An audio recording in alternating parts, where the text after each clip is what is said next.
Baik, bismillahirrahmanirrahim. Wassalamualaikum warahmatullahi wabarakatuh. Selamat pagi, siang, sore, atau malam teman-teman semuanya yang kami hormati. Bapak Nasi Muhammad SHI MH selaku dosen pengampu mata kuliah Pendidikan Agama Islam dan teman-teman semua yang saya banggakan. Kami dari kelompok 9 mohon izin untuk menyampaikan hasil diskusi kami mengenai materi kita pada hari ini yaitu pendidikan Islam. Next.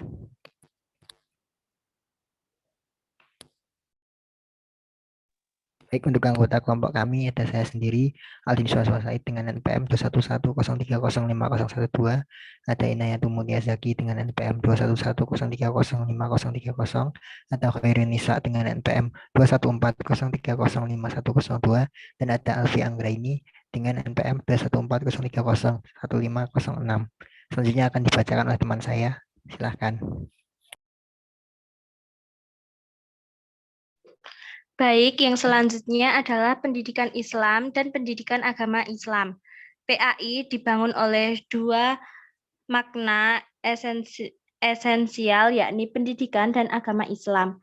Salah satu pengertian pendidikan menurut Plato adalah mengembangkan potensi siswa sehingga moral dan intelektual mereka berkembang sehingga menemukan kebenaran sejati dan guru menempati posisi penting dalam motivasi dan menciptakan lingkungannya.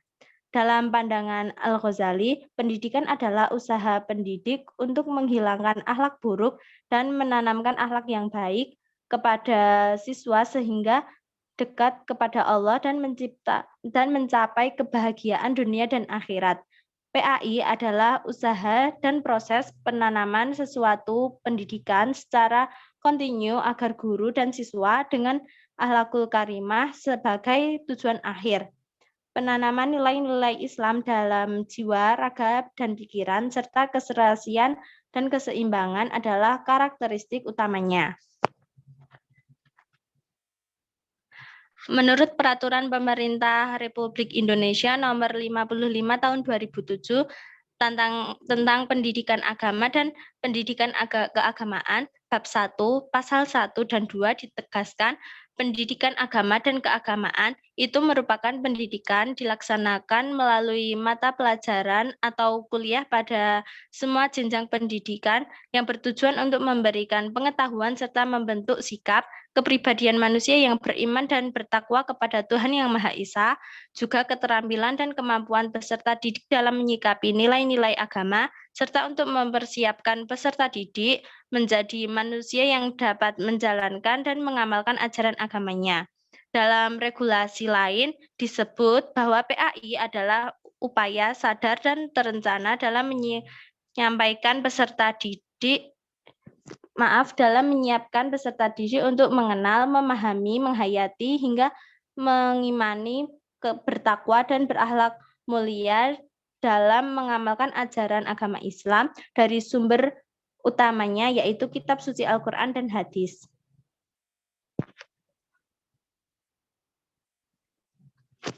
Majid Andayani mengemukakan 7 fungsi dalam PAI yang diantaranya adalah yang pertama pengembangan. Fungsi pengembangan berkaitan dengan keimanan dan ketakwaan siswa kepada Allah Subhanahu wa taala yang telah ditanamkan dalam lingkungan keluarga. Yang kedua, penanaman nilai. Fungsi penanaman nilai diartikan sebagai pedoman hidup untuk mencari kebahagiaan hidup di dunia dan akhirat. Yang ketiga, penyesuaian mental. Prinsip penyesuaian mental maksudnya berkemampuan menyesuaikan diri dengan lingkungan, baik lingkungan fisik maupun lingkungan sosial, dan dapat mengubah lingkungannya sesuai dengan ajaran agama Islam. Yang keempat, perbaikan. Fungsi perbaikan mengandung maksud memperbaiki kesalahan-kesalahan siswa dalam keyakinan, pemahaman, dan pengalaman ajaran agama yang dalam kehidupan sehari-hari. Yang kelima, pencegahan. Fungsi pencegahan mengandung maksud kemampuan menangkal hal-hal negatif yang berasal dari lingkungan atau dari budaya lain yang dapat membahayakan diri dan menghambat perkembangannya menuju manusia Indonesia seutuhnya. Yang keenam, pengajaran. Fungsi pengajaran tentang ilmu pengetahuan keagamaan secara umum, sistem, dan fungsional. Dan yang terakhir adalah penyaluran. Fungsi penyaluran bermaksud menyalurkan siswa yang memiliki bakat khusus di bidang agama Islam agar bakat tersebut dapat berkembang secara optimal. Dari fungsi tersebut memberikan informasi kepada kita beberapa hal penting, yaitu yang pertama, PAI memiliki fungsi penanaman nilai-nilai Islam melalui pembelajaran yaitu bermutu. Yang kedua, PAI memiliki fungsi keunggulan baik pembelajaran maupun output yang dihasilkan, yakni siswa dengan pribadi insani kamil.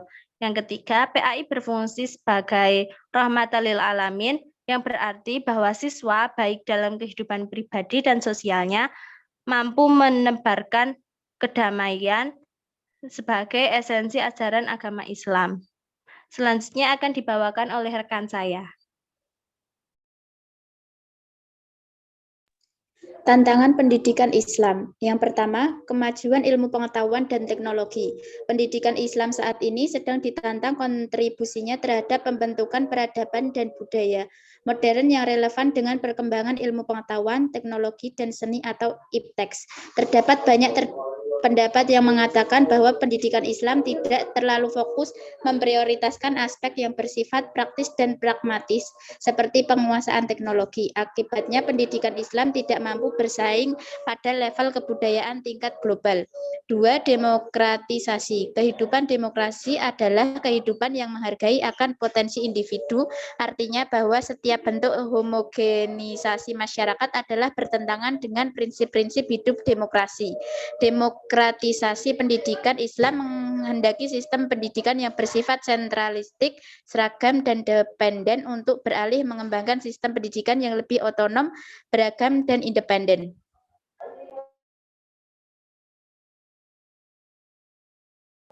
Yang ketiga, dekadensi moral. Revolusi teknologi berakibat pada pergeseran nilai dan norma budaya. Pada lazimnya nilai-nilai budaya dari pihak yang lebih dominan dalam penguasaan ipteks akan cenderung berposisi dominan pula dalam interaksi kultural yang terjadi. Dalam konteks ini, Hasbi Indra tahun 2005 menjelaskan bahwa budaya Barat telah memperlihatkan superioritasnya terhadap budaya Islam. Ketiga tantangan tersebut membawa pengaruh besar dalam semua bidang kehidupan manusia, termasuk bidang pendidikan. Perkembangan dan kemajuan iptek prinsipnya berpotensi melemahkan daya mental spiritual. Permasalahan baru yang harus segera dipecahkan oleh pendidikan Islam adalah dehumanisasi pendidikan dan neutralisasi iptek dari nilai-nilai agama. Pendidikan Islam ditantang untuk membuktikan kemampuannya dalam penguasaan iptek sekaligus kesanggupannya dalam mengendalikan dampak negatif dari iptek. Selanjutnya akan dibacakan oleh rekan saya. Selanjutnya adalah pembaharuan pendidikan Islam. Secara etimologis, pembaharuan dalam bahasa Arab dikenal dengan istilah tajdid yang memiliki arti proses. Cara memperbaharui proses mengembangkan adat istiadat, menyusun kembali, dan memulihkan seperti semula. Menurut Harun Nasution, pembaharuan merupakan perkembangan modernisme yang lahir dari dunia barat akibat kemajuan teknologi dan ilmu pengetahuan. Modernisasi pendidikan penting dalam melahirkan suatu peradaban Islam yang modern. Modernisasi pendidikan Islam memiliki tujuan tertinggi yaitu sebagai proses pendidikan yang akan menghasilkan peserta didik yang beribadah kepada Allah dan sebagai khalifah di muka bumi. Beberapa faktor yang mendorong terjadinya proses pembaharuan pendidikan Islam yaitu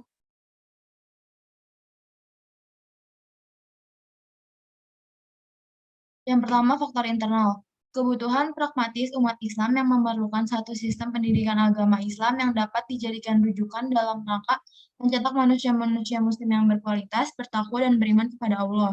Kedua, dalam ayat suci Al-Quran, agama Islam menganjurkan umat Islam untuk selalu berpikir, membaca, dan menganalisis sesuatu agar kemudian bisa diterapkan dan menciptakan suatu hal yang baru. Terakhir, terdapat kesadaran sebagian para tokoh lama akan ketertinggalannya dari orang Barat dan ingin memperbaiki nasibnya. Kedua, faktor eksternal. Faktor eksternal yang mendorong terjadinya pembaharuan pendidikan Islam adalah adanya kontak Islam dengan Barat yang mengakibatkan umat Islam melakukan perubahan. Pola-pola pembaharuan pendidikan Islam. 1. Berorientasi pada pola pendidikan modern di Barat. Memiliki pandangan bahwa hasil dari perkembangan ilmu pengetahuan dan teknologi modern merupakan sumber kekuatan dan kesejahteraan hidup yang dialami oleh bangsa-bangsa Barat. Kedua, berorientasi pada sumber Islam murni, yang memiliki pandangan bahwa ajaran Islam membawa potensi kemajuan, perkembangan peradaban, dan ilmu pengetahuan modern bagi umat manusia. 3. Berorientasi pada nasionalisme. Bangsa-bangsa Barat mengalami kemajuan rasa nasionalisme yang mendorong bangsa lainnya untuk mengembangkan nasionalisme masing-masing.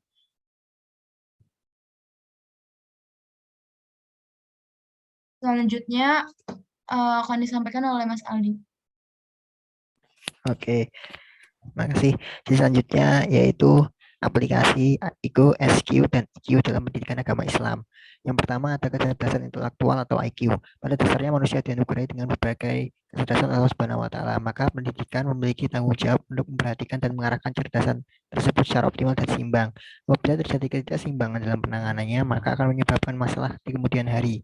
Dalam diri manusia terdapat kecerdasan intelektual atau intelligence quotient atau IQ. Anak-anak yang cerdas yang memiliki masa depan cerah karena nilai rapornya bagus atau indeks prestasinya di atas rata-rata. Sejak Wilhelm Stern, psikolog Jerman yang menganut teori intelijensi Alfred Binet dan Theodor Simon yang menyebut IQ sebagai ukuran kecerdasan. Akibatnya, titik berat pendidikan di Indonesia yang menganut teori intelijensi ini adalah hanya memberi kesempatan berkembang pada otak kiri saja, membuat otak kanan terbengkalai. Selanjutnya, next.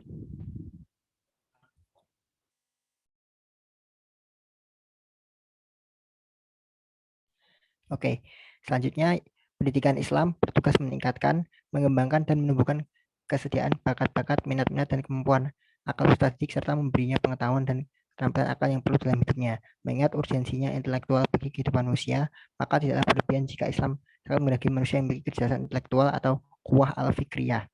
Islam memberikan arahan agar kecerdasan intelektual ini dikembangkan secara proporsional dan ditempatkan pada posisi al-hikmah atau kearifan. Next. Selanjutnya ada kecerdasan sosial atau SQ. Pendidikan agama Islam dalam konteks kecerdasan spiritual atau SQ memiliki kaitan yang sangat kuat karena pendidikan agama Islam memiliki hubungan yang dekat dengan keimanan dan sangat menekankan pada aspek akhlak dan moral yang telah dicontohkan dan wajib untuk diteladani oleh kita semua yang dicontohkan oleh Nabi dan Rasul terdahulu seperti contoh kesabaran Nabi Muhammad SAW, kritisnya Nabi, pemikiran Nabi Ibrahim alaihissalam, serta kegigihan Nabi Musa alaihissalam. Lanjut. Selanjutnya, dalam aspek kecerdasan emosional atau IQ, peranan pendidikan agama Islam dalam meningkatkan kecerdasan emosional atau IQ adalah dengan mengaitkan materi pembelajaran dengan sisi emosional guru. Maka, dengan adanya pendidikan agama Islam yang efektif dalam sisi emosional, diharapkan siswa dapat merasa lebih dekat dan tersentuh dengan materi yang disampaikan. Selanjutnya akan dibacakan oleh teman saya. Oh, baik. Terima kasih banyak atas perhatiannya teman-teman semuanya. Kami mohon maaf apabila ada salah kata dan lain sebagainya. Kita berbaca ya. Wassalamualaikum warahmatullahi wabarakatuh.